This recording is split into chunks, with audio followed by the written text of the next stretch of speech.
नमस्कार, जय हिंद। आप सभी का स्वागत है। Sweetest century for our Indian sports thing and yes, this Indian sports century is actually sweet for all of us because this is going to be the first time कि Asian games में 100 medal की tally बन चुकी है और अब धीरे धीरे आगे भी बढ़ रही है। आज शायद आखिरी दिन है और उसके हिसाब से मेडल का काउंट अभी तक 105 तक पहुंचने की उम्मीद है। The sweetest century in Indian sports history, October 7, will forever remain a golden worded, engraved with golden words in the history of Indian sports as it gave the country its sweetest century. और हमने वहां जाके काफी बढ़िया से perform किया।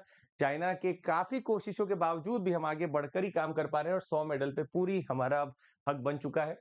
So India have so for 125 gold medals, 25 gold medal है, 35 silver है और 40 ब्रॉन्ज है। हालांकि यूपीएससी पिछले अगर आप 4-5 साल से देखें तो कुछ स्पोर्ट्स से क्वेश्चन पूछने लगा है, पर हालांकि हम इन सब चीजों को रट नहीं सकते हैं। तो बस एक बतौर पे कि क्या आखिर हो रहा है, प्लस मेंस में अगर कोई क्वेश्चन आए ह्यूमन रिसोर्स के ऊपर, स्पोर्ट्स के ऊपर, तो हम कुछ नहीं लिखने के लिए लायक नहीं, इसलिए बस आपको ये बता रहे हैं। तो this is only the second time India has won more than 100 medals in any of the 3 major games. Number 1 Olympic, जो 3 होते हैं, Olympic, the Asian Games and the Commonwealth Games. इसमें ऑलरेडी कॉमनवेल्थ में जो भारत में ही हुआ था न्यू दिल्ली में 2010 में, हमने ऑलरेडी 101 मेडल की टैली बना ली थी। ओलंपिक में अभी हम कोशिश कर रहे हैं और एशियन गेम्स में इस बार कहा जा रहा है कि ऑलरेडी हम लोग बना चुके 100 के ऊपर और कहा जा रहा है कि we can go past 105 medals by the end of the day. 105 के भी ऊपर हम जा सकते हैं। तो पहली बार होगा कि इतने ज्यादा मेडल्स भारत को मिल रहे हैं और अलग अलग स्पोर्ट्स में ये सब मिलते जा रहे हैं। जो 100th medal आया है, this 100th medal that we have got is actually kudos to the kabaddi team here. So 100th medal was won by the women's kabaddi team and that defeated Chinese Taipei by 26-25 in a thrilling final. So देखिए कितना कम फासले से हारे, 26-25 से ये Chinese Taipei. But this was a fitting reply to these teams that जो ये इतना डोमिनेंट टीम रही है चाइनीज तेपी हमेशा, उसको हमने हरा कर अगर जीता है गोल्ड मेडल, तो that was our 100th medal that we got this women's kabaddi team. खैर, अब समझने की बातें हमारे पास ये हैं कि आज तक आखिर भारत का रहा कैसा है प्रदर्शन एशियन गेम्स की अगर बात की जाए तो। अब आपके सामने एक टैली है, आप ऊपर से नीचे देखेंगे। न्यू दिल्ली 1951 में हम लगभग 50 के ऊपर थे। 1954 1958 में हम लोग काफी कम पे आ गए थे। तो बीच बीच में काफी ज्यादा है, बीच बीच में कम भी होते जा रहे हैं। फिर न्यू दिल्ली में 1982 में देखेंगे तो फिर बढ़ गया। मतलब अगर भारत में हो रहा होता है कोई गेम तो हम लगभग हमारे जीतने के चांस ठीक ठाक रहते हैं। तो न्यू दिल्ली 1951 में भी हो रखा है। फिर आपके पास न्यू दिल्ली 1982 में हुआ है। फिर आपके पास इधर बीच जो जकार्ता में लास्ट हुआ था उसमें आप पहुंचे थे समवेयर अराउंड 69 मेडल्स, जो अभी तक का हाईएस्ट था। अब इसमें जैसे ही the Asian Games being hosted in China जब ये लगेगा तो ये टैली अब आपकी 100 के पार चली जाएगी। जो आज तक अभी तक नहीं दिख रहा था वो अब दिखेगा। बाकी जगह हम लोगों ने कोशिश की थी। 1951 में भी स्टार्टेड इन अगेन, आप ये देखिए 1982 में भी, जकार्ता में 1962 में भी ठीक ठाक टैली बनी थी। फिर लगभग पिछले कुछ सालों से अगर आप देखिए 2006 10 14 18, तो हम लोग बहुत कम नहीं पाते थे। ज्यादा की तरफ ही ये रहता था, बहुत कम नहीं पाते थे। पर फिर भी अगर आप देखिए as per our economic development, human resource development, कम ही लगता था। पर इस बार अब हम लोग 100 के पार जा रहे हैं, 105 से ऊपर जा सकते हैं, तो ठीक ठाक टैली बनती जा रही है। अब इसके पीछे रीजंस क्या हैं?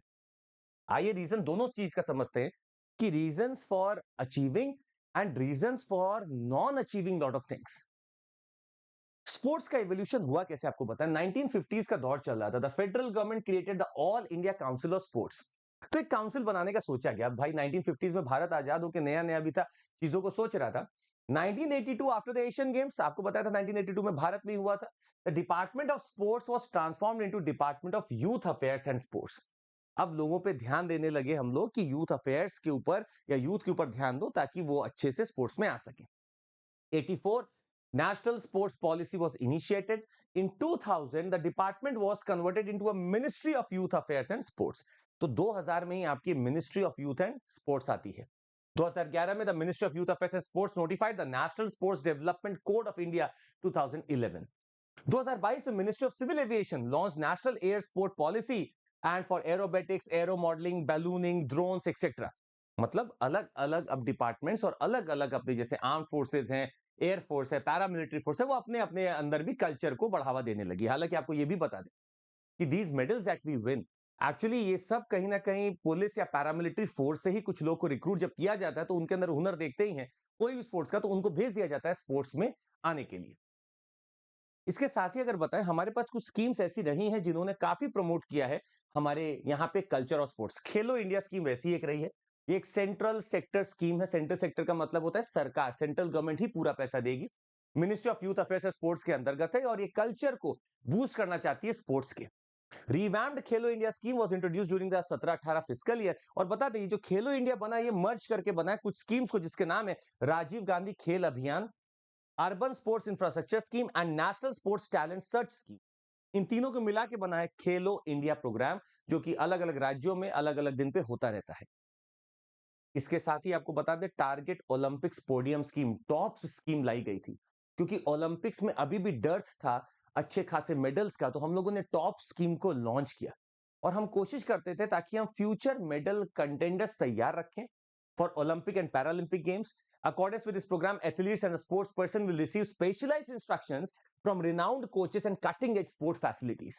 और इसके साथ ही आपको बताया कि हमारा लगभग एक एक बना हुआ है कि 2028 में हम लोग ठीक ठाक लेके आने वाले हैं prizes. So we are trying to target that we are going to win the Olympics gold medals there in 2028, which was also introduced by the government in 2020। तो हम लोग इन सारी स्कीम्स को लॉन्च कर चुके हैं और इसके हिसाब से हम लोग आगे चल भी रहे हैं, ताकि ओलंपिक्स जब हम खेलने जाएं तो ठीक ठाक वहां भी परफॉर्म कर सकें।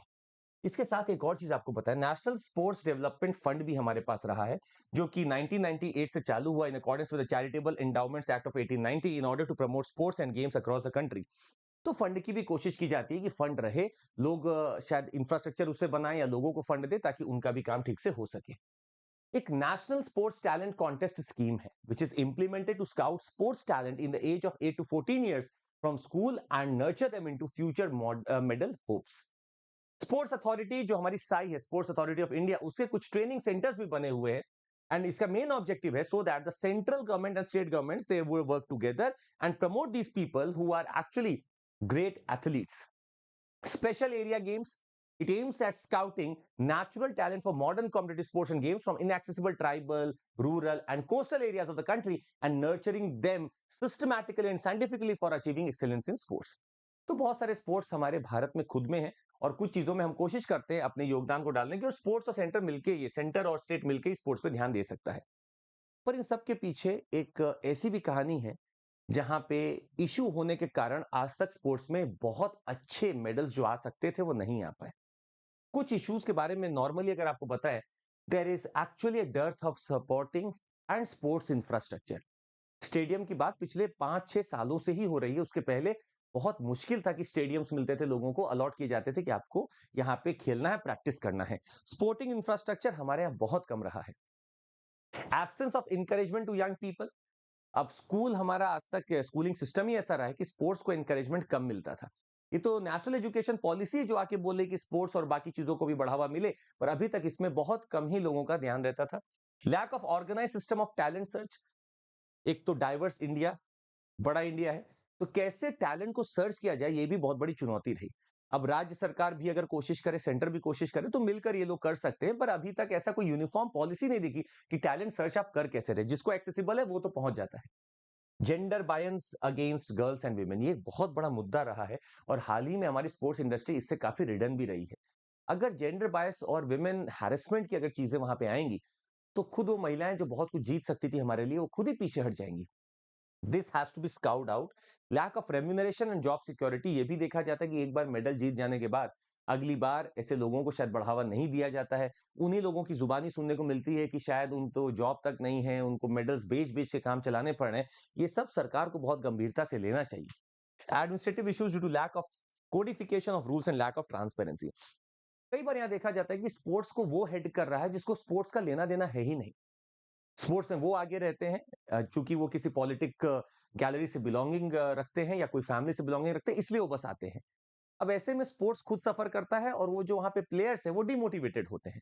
अगर कोई ऐसा इंसान जो खुद मेडल जीता हो, वो अगर किसी चीज को हेड करेगा तो बेहतर रहेगा, क्योंकि लोग उससे मोटिवेट होंगे।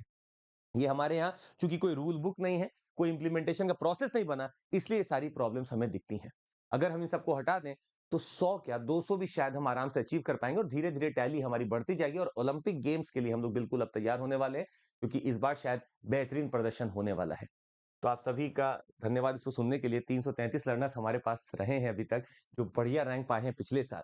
अगले आप हो सकते हैं। अगर आपको जुड़ना है हमारे साथ, CMC is my code, you can use it and take any subscription. हमारे कॉम्बैट कल होने वाला है, जरूर दीजिएगा इसको। You can win 100% scholarship, laptop, may be our test series, बहुत कुछ मिल सकता है। आपको करना क्या है, टेस्ट तो देना है। कल एक बार जुड़ जाइएगा 11 बजे। और आपका ये एक प्रयास बैच है जो चालू हो चुका है 29 सितंबर से। आप इसमें भी जुड़ सकते हैं। You can try to get lot of benefits out of this, plus our options already going on. Please have a subscription, CMC code and EMI facility भी हमारे पास अवेलेबल है। तो आज के लिए बस इतना ही, मिलते रहेंगे आपसे। Thank you so much, take care, Jai Hind.